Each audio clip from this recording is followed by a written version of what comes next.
bienvenidos nuevamente a su programa de interacción ciudadana Sinderesis TV con el moderador, amigo, licenciado Sulis Peri, este servidor Daniel Padovani, en la cual siempre tenemos como objetivo principal generar conciencia ciudadana, dar informaciones, noticias que por lo general no salen en los medios masivos de comunicación, con el debido respeto que ustedes se merecen.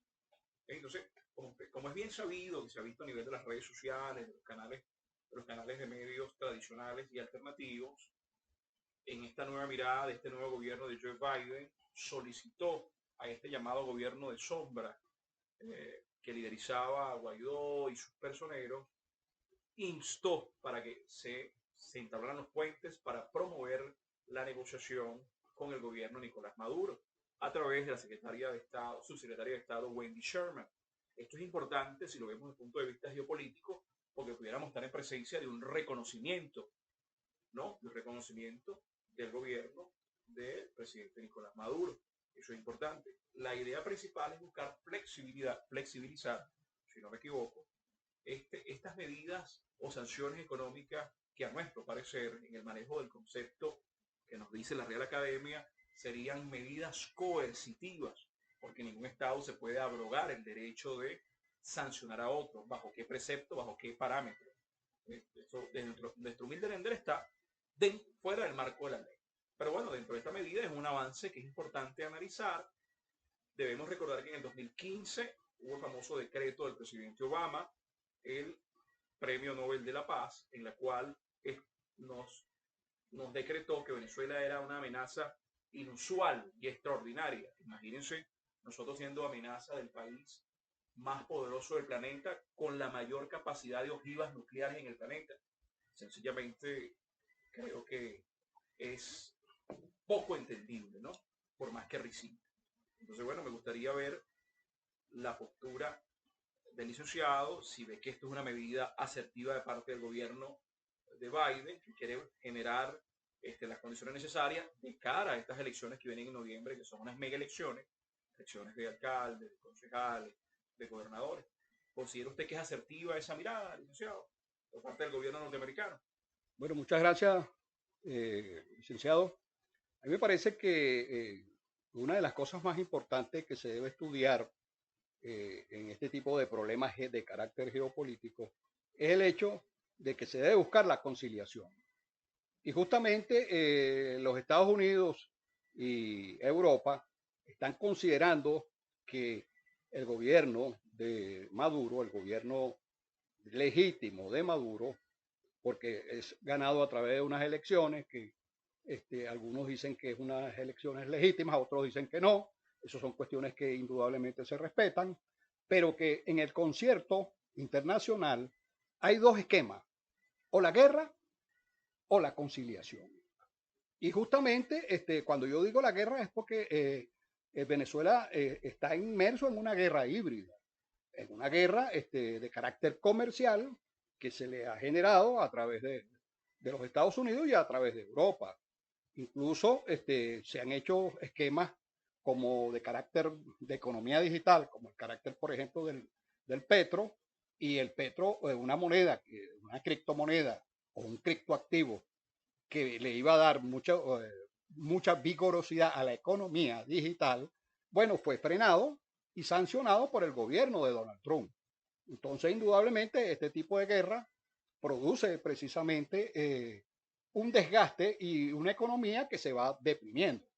Eso es una de las cosas que debemos de utilizar. Si este tipo de sanciones y este tipo de fenómenos, este tipo de convenciones que tienen geopolíticamente los Estados Unidos la cambia, me parece que es una buena situación. Porque ¿qué es lo que está haciendo con esta actividad o con este tipo de situación? Está legitimando, a mi entender, que Venezuela precisamente tiene un presidente y que tiene un gobierno legítimo. Y además es un gobierno que está legitimado por la Organización de las Naciones Unidas.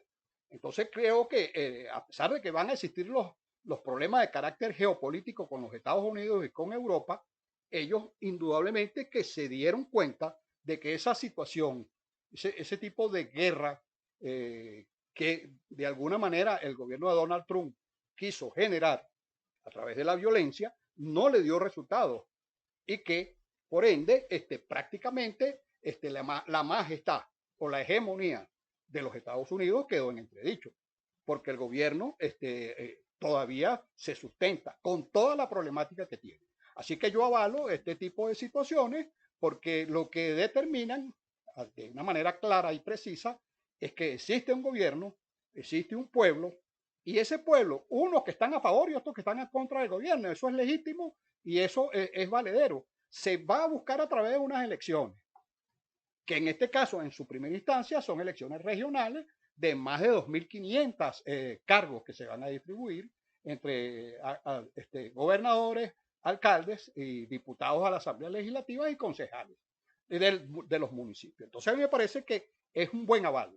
Entonces, la oposición en este momento, o las oposiciones, deben de buscar la manera de coordinar un esquema, digamos, unitario de ellos para poder contrarrestar y tener una injerencia mayor en los gobiernos regionales. Entonces, creo que es una buena situación, porque una cosa es la guerra y otra cosa es la conciliación. Bueno, estamos entrando en la fase de conciliación precisamente, pero con los problemas colaterales que vamos a seguir teniendo con los Estados Unidos y Europa.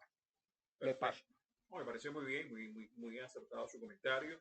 Y yo colaborando en ese comentario, es importante señalar recientemente un famoso líder opositor que ha sido un candidato a la presidencia varias veces, que fue entrevistado por el medio Bloomberg, el señor Capriles Radonsky, en la cual expresaba y hacía un análisis, y prácticamente él, siendo un miembro también importante de la oposición o de las oposiciones, desmontaba todo ese proyecto, pudiéramos a nuestro entender llamado fallido, de este gobierno interino, en la cual al final hace varias reflexiones. Por ejemplo, él dice, bueno, al final, ¿quién consideran ustedes que está gobernando? ¿Quién gobierna? E incluso hace ciertas indicaciones, ciertas observaciones al gobierno norteamericano, en la cual expresa estas medidas, estas sanciones, realmente han afectado al gobierno o ha afectado a todo un colectivo. Le ha dejado, incluso hizo una salvedad, bueno, ustedes pueden ver al presidente Maduro, robusto, consistente. Ellos no se han visto afectados, se ha visto afectado una colectividad. Eso demuestra que esas medidas no han sido nada asertivas. También así que también dentro de un extracto de esa entrevista que le hace a la cadena de noticias Bloomberg, él expresa que al final la oposición tiene que tomar postura. No puede ser oposición o gobierno. O es oposición o es gobierno. Por eso que su comentario que usted dice va muy de la mano.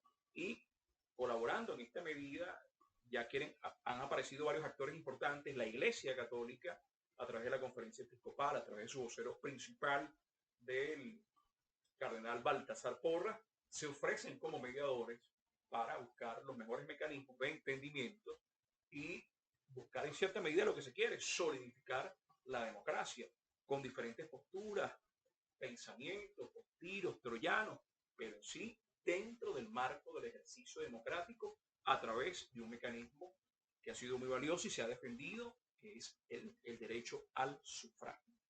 También otro elemento importante, seguramente usted ya está en conocimiento, en estos días el ciudadano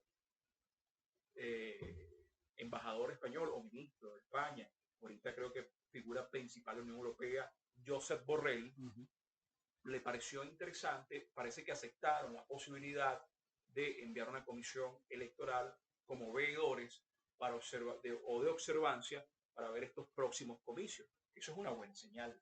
Eso es una señal que está ahondando por el camino de, sencillamente, el camino de la concordia, de la paz, de la conciliación, que va a beneficiar a los que adversan o apoyan una u otra postura de gobierno. Muy bien. Me parece interesante porque precisamente el esquema que debe privar aquí es un esquema de negociación. Y una metodología que los esquemas de negociación para que la polarización, los problemas digamos, de controversia que se generan de carácter político entre los pueblos, se debe buscar una metodología precisamente para amainar ese tipo de problemas entre pueblos o entre personas que forman parte de una misma nación. porque no es nada más los líderes que deben de buscar las soluciones de los problemas de un país, sino también toda esa gama de personas, toda esa gama de grupos que son necesarios que de alguna manera tengan conocimiento y que participen en ese diálogo. Me parece que la parte religiosa es vital y además es necesaria porque el pueblo venezolano es netamente católico en su gran mayoría, pero existe también los evangélicos y existen las otras religiones que también deben de ser escuchadas. Deben de ser escuchados los jóvenes, deben de ser escuchados los adultos mayores, deben de ser escuchados todas las personas que de alguna manera quieran tener injerencia en lo que está pasando en el país. Porque como usted muy bien lo dice, lo que está pasando en el país, las sanciones que están sucediendo, que están involucradas dentro del país, las estamos recibiendo los venezolanos. Y no solamente los venezolanos, sino los que residen aquí en Venezuela, porque aquí existen, se dice que hay más de 6 millones de colombianos que forman parte de este país y que deben de ser también formar parte y formar parte de la discusión, porque si tú vives en un país, tú estás presente con los problemas del país y buscas las soluciones. Entonces, una gran metodología de esto es que nos escuchemos, no que nos oigamos, sino que nos escuchemos. Y en esa forma de escucharse, también hablemos. Y cuando hablamos, los demás debemos escucharnos. Entonces, es una de las cosas que parece una cosa sencillísima, escuchar y hablar. Pero la gran mayoría de nosotros, la necesidad de nosotros es hablar. Si nosotros estamos en una sala de discusión, entonces queremos hablar para que nos escuchen nuestros problemas, pero no escuchamos los problemas de los demás. Y eso es categórico en casi todos los seres humanos, porque tenemos esa necesidad de escuchar. Perdón, tenemos esa necesidad de hablar, pero escuchar es un arte. Entonces, es ahí la parte, esa cosa tan sencilla como escuchar, es algo que tenemos que estudiar. Y es indispensable, precisamente, para buscar ese tipo de soluciones. El presidente de los Estados Unidos tiene que saber escuchar y hablar, él tiene que ver que la problemática que hay en su país, desde el punto de vista económico, desde el punto de vista de una preguerra civil, tiene que buscar unas soluciones internas para después ir hacia lo externo. En el caso de nosotros también, porque nosotros tenemos una serie de problemas que tenemos que buscar la manera de cómo los venezolanos lo solucionamos, el problema de cómo esta economía debe de avanzar y salir adelante. Y cuando la economía vaya avanzando, cómo solucionamos el problema del sistema eléctrico, porque es vital, cómo solucionamos el problema del agua, cómo solucionamos el problema de la gasolina, que son problemas que son vitales y que están, en el caso de la gasolina, están relacionados con las sanciones que existen en el país.